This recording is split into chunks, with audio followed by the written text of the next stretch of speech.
अस्सलाम वालेकुम friends, welcome back to my channel Laiba health tips. Friends, आज मैं आप लोगों के साथ चावल के आटे से रंग गोरा करने के लिए निहायत आसान और आजमूदा टोटका शेयर करने जा रही हूँ। फ्रेंड्स, आज मैं आपको ऐसा जादुई मास्क के बारे में बताऊंगी जिससे आपका रंग मिनटों में गोरा होगा और जिल्द चमकदार नरम मुलायम होगी।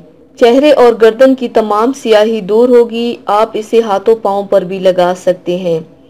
तो चलिए शुरू करते हैं, पर इसके पहले प्लीज़ मेरे चैनल को सब्सक्राइब कर लीजिए और बेल आइकन को दबाइए एवरी लेटेस्ट ब्यूटी अपडेट को सबसे पहले पाने के लिए।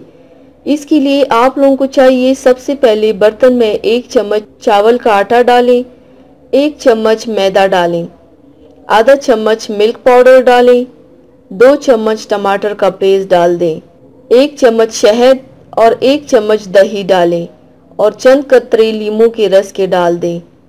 अब इन सबको अच्छी तरह से मिक्स कर लें। मिक्स करने के बाद इस मास्क को चेहरे और गर्दन पर लगाएं। जब खुश्क हो जाए तो पानी से चेहरा धो लें। इस मास्क से आपको इंस्टेंट और वाज़ेह रिजल्ट मिलेगा। आपकी स्किन निखरेगी और रंग गोरा होगा इंशाल्लाह।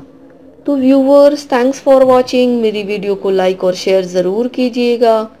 मिलते हैं एक और नई वीडियो में, तब तक के लिए अल्लाह हाफिज़।